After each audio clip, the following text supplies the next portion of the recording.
আল্লাহর কাছে সংখ্যার কোনো মূল্য নাই। ইবলিস বলেছিল, চ্যালেঞ্জ দিয়েছিল, তোমার অধিকাংশ বান্দাকে আমি নিয়ে যাব।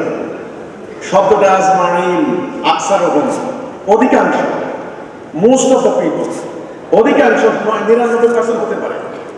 এই সংখ্যা যারা বলেন তাদের কথা বলছি আমি। আল্লাহ কিন্তু বলেন না না নিতে পারবি না, বেশি সংখ্যক লোক আমার পরে থাকবে না। আল্লাহ বলেছেন যাদেরকে নিবি তাদের শুদ্ধ জাহান্নাম ভর্তি করবে। তাদের অধিকাংশ লোকের কথা শুনতে আল্লাহ রসুলকে না করা হয়েছে।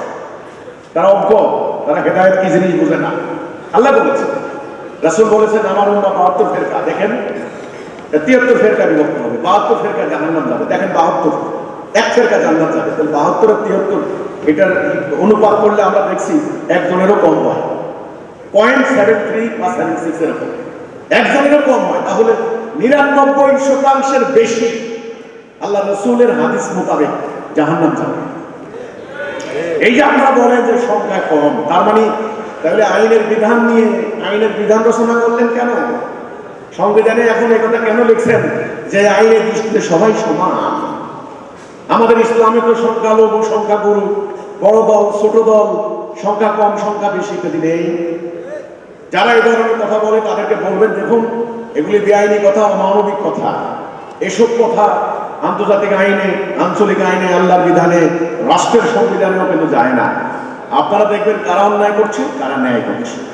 আরে যদি আমরা অন্যায় করি, সংখ্যা যত বেশি হয় বা কম হয়, আমাদেরকে পকড়াও করবে না। আর যারা অন্যায় করবে তাদের সংখ্যা যত বেশি হোক, তাদেরকে আইনের আওতায় আনবে। এটা কেমন কথা? হ্যাঁ, সংখ্যা, এবার আসেন সংখ্যা, আমার সংখ্যা কম না বেশি আপনারা কি করে বুঝলেন? আমাকে আজ পর্যন্ত কোনো জনসভা করতে দিয়েছেন? জনসভা করতে দেন নাই। ঢাকা মহানগরীতে আমি উত্তরাতে মাত্র একটা সমাবেশের ডাক দিয়েছি, সেই করোনার বছর 20 সালে।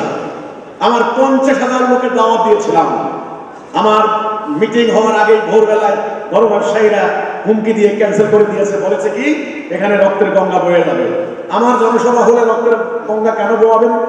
তখন হাসিনার সরকার এই বড় ব্যবসায়ীদেরকে তোয়াজ করেছে, তারা কিন্তু আমাদের অধিকার সমুন্নত করে নাই। আমি সোহরাওয়ার্দী উদ্যানে জনসভা করার পারমিশন চেয়েছি, আমাকে পারমিশন দেওয়া হচ্ছে না। তো সংখ্যা কার কম না বেশি কেমনে বুঝলেন?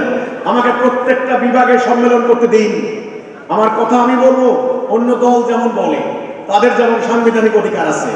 আমার লোকেরা তো রাস্তা অবরোধ করে নাই, হরতাল করে নাই, অবরোধ করে নাই। শুধু একটা ময়দানে, সেটা কলেজের মাঠ হোক, সেটা স্টেডিয়াম হোক, সেখানে আমি বক্তব্য দেব। পয়সা তো আপনাদের কাছে চাই না, আমাদের নিজেদের পকেটে খরচ করে সম্মেলন করবো। আমরা মাইক ভাড়া করে এনে আমরা বক্তব্য দেব। তো সেটা তো আমাকে দিচ্ছেন না। আমি তো জনগণের কাছে বুঝতে পারি না। আমি আজকের এই সম্মেলনে হলফ করে বলতে পারি, ইনশাআল্লাহ যদি যদি আমাকে কথা বলতে দেওয়া হয়, আমার বাক স্বাধীনতা সমুন্নত করা হয়, বাংলাদেশের একমাত্র বৃহৎ, সর্ববৃহৎ আন্দোলন হবে হিজবুত তাহ্রীর। এদেশের কোটি কোটি মুক্তি পাগল জনতা হিজবুত তাহ্রীরের ডাকে সাড়া দেবে ইনশাআল্লাহ। আগে আমাদেরকে কথা বলতে দিন, তখন দেখেন লোক সংখ্যা কার বেশি না কম।